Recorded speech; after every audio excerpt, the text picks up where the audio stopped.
the astonishing legend of Perseus, from a death prophecy to glory. Hello, my friends. Welcome back. Tonight, we travel to the ancient kingdom of Argos, where a fearful king heard a prophecy that changed everything. He was told that one day, his own grandson would bring about his death. Terrified, he tried to stop fate before it could begin. Yet the child who was never supposed to live would grow into Perseus, one of the greatest heroes in Greek mythology.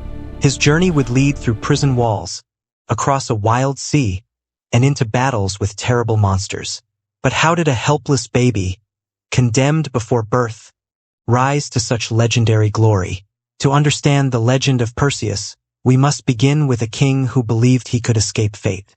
In ancient Greece, prophecies were taken seriously, and King Acrisius acted out of fear. The answer begins in a locked chamber where fate quietly found a way. King Acrisius believed he had found a way to defeat destiny. He locked his daughter, Danae, inside a strong chamber so she could never marry or have children. The room had thick walls and heavy doors. No one could enter, no one could leave, but fate found a way. One day, Zeus, king of the gods, came to Danae in the form of a shower of golden light. Soon after, she gave birth to a baby boy. She named him Perseus. When Acrisius discovered the child, fear filled his heart. The prophecy was coming true, yet he was afraid to kill his own daughter and grandson. Instead, he ordered that Danae and the baby be sealed inside a wooden chest and thrown into the sea. The waves carried them far from Argos. Through storms and dark waters, the chest drifted until it reached the island of Seriphos. There, a kind fisherman named Dictys found them and brought them safely to shore. Under Dictys' care, Perseus grew into a strong and brave young man. He learned to work hard, to protect others, and to show kindness to those in need. Above all, he loved his mother and stood by her side. As the years passed, the ruler of the island, King Polydectes, became interested in Danae. But Perseus refused to let anyone threaten her. Polydectes soon realized that as long as Perseus remained nearby, his wishes would never come true.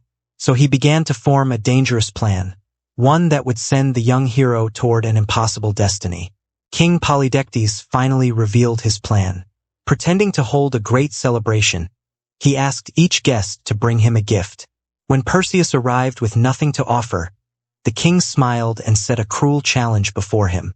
"Bring me the head of Medusa," he said. The room fell silent. Medusa was feared across the world. She was one of the terrible Gorgons, a creature with snakes for hair and a gaze so deadly that anyone who looked directly at her would instantly turn to stone. Many brave warriors had gone searching for her. None had returned. Yet Perseus accepted the challenge. He would not allow Polydectes to shame him, and he would not abandon his mother. The task seemed impossible, but the gods had not forgotten him. Athena, goddess of wisdom, came to help the young hero. Hermes, the swift messenger of the gods, also offered his aid. They guided Perseus toward three strange sisters known as the Graeae. The sisters were ancient and mysterious. Together, they shared only one eye and one tooth. When the sisters passed their single eye between them, Perseus quickly took it. Surprised and helpless, they agreed to tell him what he needed to know. They revealed the path to magical treasures that could help him survive. Soon, Perseus received wonderful gifts. He was given winged sandals that allowed him to fly through the air. Athena gave him a shining shield polished like a mirror. Hermes provided a sharp curved sword. He also gained a helmet of invisibility that could hide him from danger.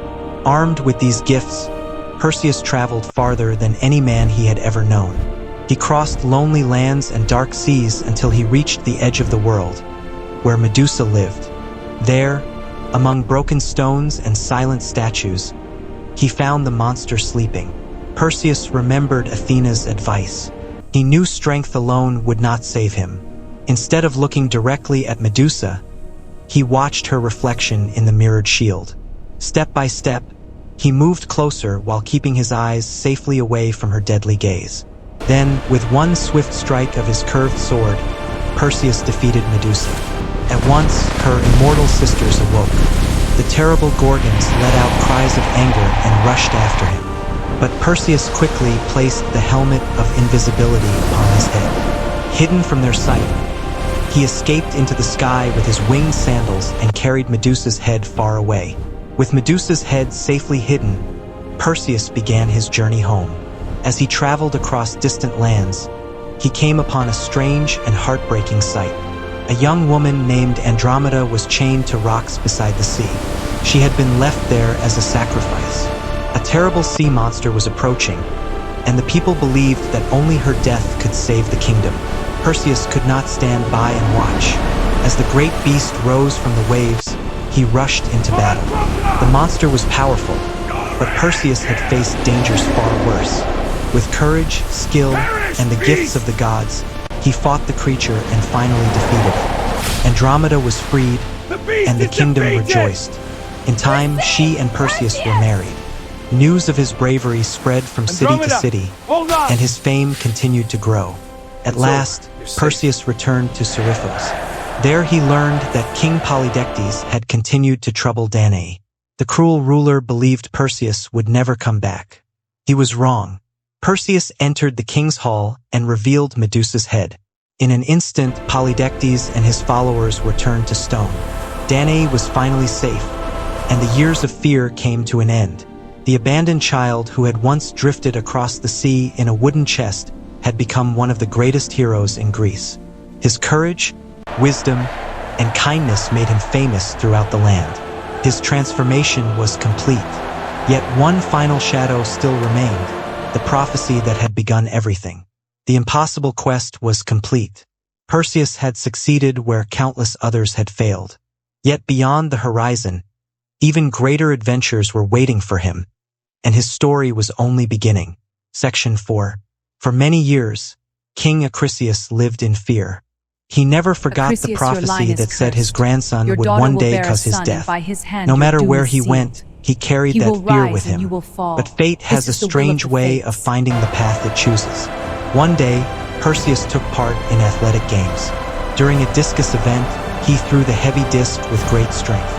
The discus flew through the air, but then something unexpected happened. It struck an old man standing among the crowd.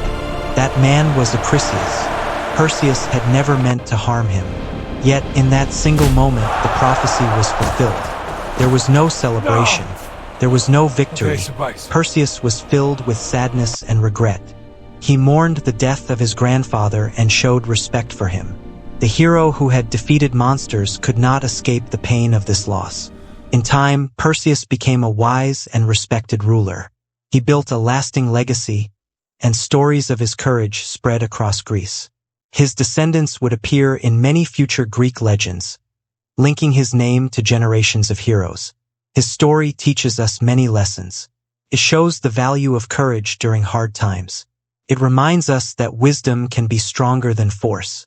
It asks us to think about destiny and the choices we make. Most of all, it teaches perseverance when life seems impossible. And so we return to a simple image: a helpless child floating across the sea inside a wooden chest. No one could have guessed that this abandoned boy would become a hero remembered for thousands of years. Greatness often begins in uncertainty. The child who was thrown away by fear became a symbol of courage. And perhaps that is why the story of Perseus still survives today. Not because he defeated monsters, but because he refused to surrender when the world expected him to fail.